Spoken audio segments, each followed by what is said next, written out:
గత ప్రభుత్వంలో టీయూఎఫ్ఐడిసి నిధులు 25 కోట్లు ప్రభాకర్ అన్న గారు మంజూరు చేయించారు. మరి ఆ వర్కులే ఈరోజు పనులు నడుస్తూ ఉన్నాయి.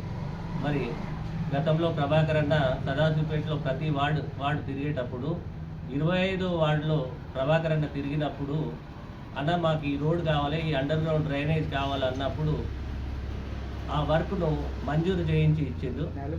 40 లక్షలు మంజూరు చేయించి ఇచ్చారు. అవే పనులు ఈరోజు నడుస్తూ ఉన్నాయి.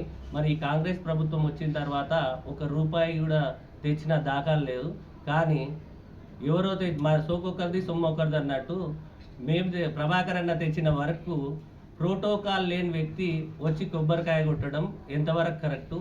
మరి సిడిసి చైర్మన్కు ప్రోటోకాల్ మండల్ మాత్రమే, టౌన్లో ఏ హోదాలో కొబ్బరికాయ కొట్టిండు.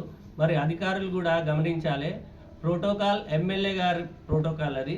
మేము తెచ్చిన వర్కులకు, ప్రభాకర్ అన్న గారు తెచ్చిన వర్కు మరి ప్రోటోకాల్ లేని వ్యక్తి, మరి ఆయనతో పాటు మాజీ కౌన్సిలర్ భర్త వచ్చి ఏ విధంగా కొబ్బరికాయ కొట్టి ఇనాగ్రేషన్ చేస్తారో మరి కమిషనర్ ఇంజనీర్ గారు సమాధానం చెప్పాలి.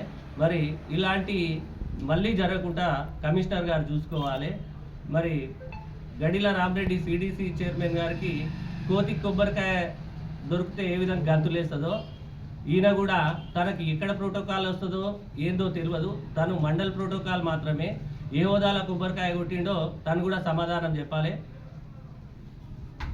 ఈ ప్రభుత్వంలో అప్పుడు మా ప్రభుత్వంలో కరెంటు పోకుండే, ఇప్పుడు ప్రతి గంటకు ఒకసారి కరెంటు కట్టు, చెప్పిన హామీలన్నీ కూడా ఇప్పటివరకు నెరవేర్చలేరు.